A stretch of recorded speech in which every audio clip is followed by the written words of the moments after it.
During the pandemic, Taiwan and Hong Kong have both been in the news a great deal. Now, some may see these in passing headlines and wonder, well, why should I care about this country or that country relative to my own concerns, the concerns within my own border? Fair point, fair question. But I think these two countries in particular are very important for a couple of reasons.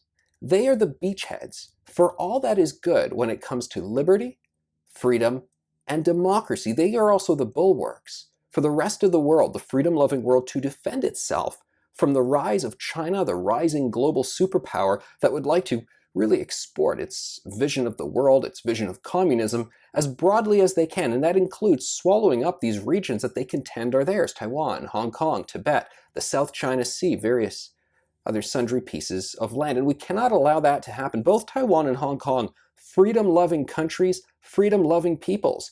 And I will say, in many respects, they are quite similar to Canada, to some degree population-wise, at least when it comes to Taiwan, in terms of just the general sort of middle-class culture of regular folks who believe in the rule of law, believe in family, believe in strong society. We have a lot of similarities there, and the good guys have to stick together.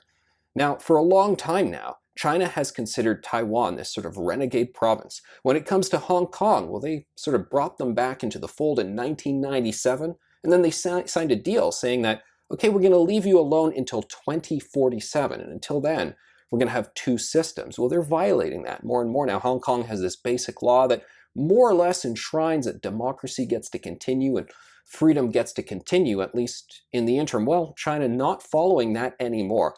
They are actually really putting strong words up against Hong Kong and Taiwan right now because, well, during the pandemic, the world is very busy dealing with its own issues. Every country has their own concerns, and of course, you got to put your own country first in all of this. But these are two countries that they are really feeling the wrath of China and China's opportunism right now. There are many different fronts in which Canada has to be wary of China. We have to be concerned about them. We have to watch our own backs on it.